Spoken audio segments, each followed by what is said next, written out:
Hello everyone, and thanks for watching Movie Spoiler Alerts. We're going to be spoiling Back to the Future Part 3, the final installment of the series.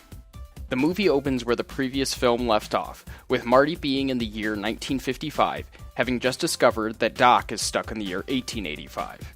Marty finds the 1955 version of Doc, and together they find the DeLorean, the one that was sent back to the year 1885, and repair it.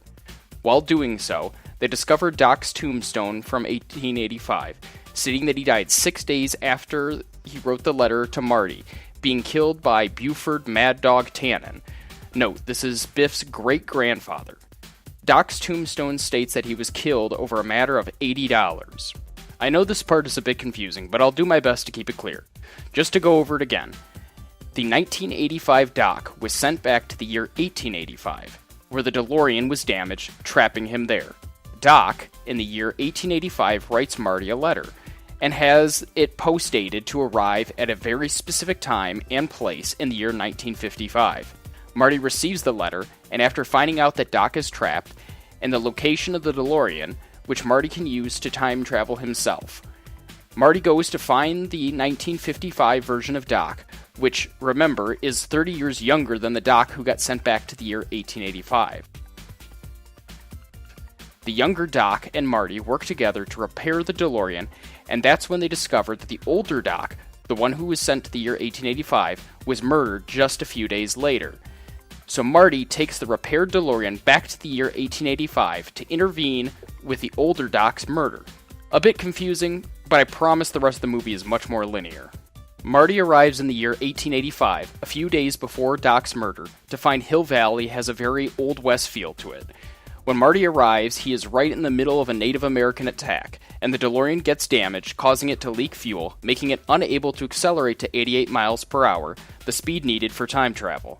So Marty and Doc devise an alternative plan to have a train push the car up to the necessary speed of 88 miles per hour.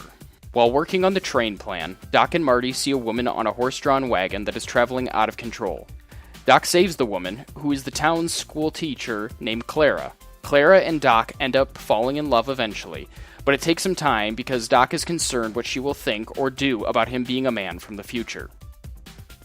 Marty also meets his Irish relatives that he has descended from, that look exactly like him. On the whole, they add very little to the story. Marty, Doc, Clara, and Marty's family all go into the town's festival, where after a series of events, Marty yet again gets into a fight with a Tannen, this time being Mad Dog Tannen, the man who's supposed to kill Doc. The sheriff breaks up their fight, so Mad Dog decides to postpone the duel. Marty and Mad Dog end up having their duel, which Marty wins. Mad Dog ends up in a pile of manure and is arrested for an earlier robbery. I didn't go into a great deal of detail in my other summaries of these movies about this, but there are many repeating motifs between the different versions of these characters, such as Marty waking up to his mother, Biff getting arrested and or landing in manure, Marty getting angry and being called chicken, and many, many, many others. Really, they aren't that important to the story, but it's an interesting element that they carry throughout the films.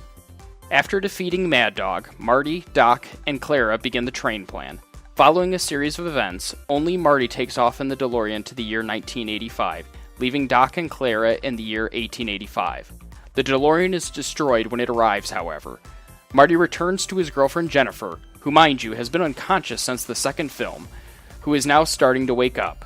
Marty and Jennifer go back to the wreckage of the DeLorean, when Doc appears in a train that has been fitted with a flux capacitor, making it a locomotive time machine.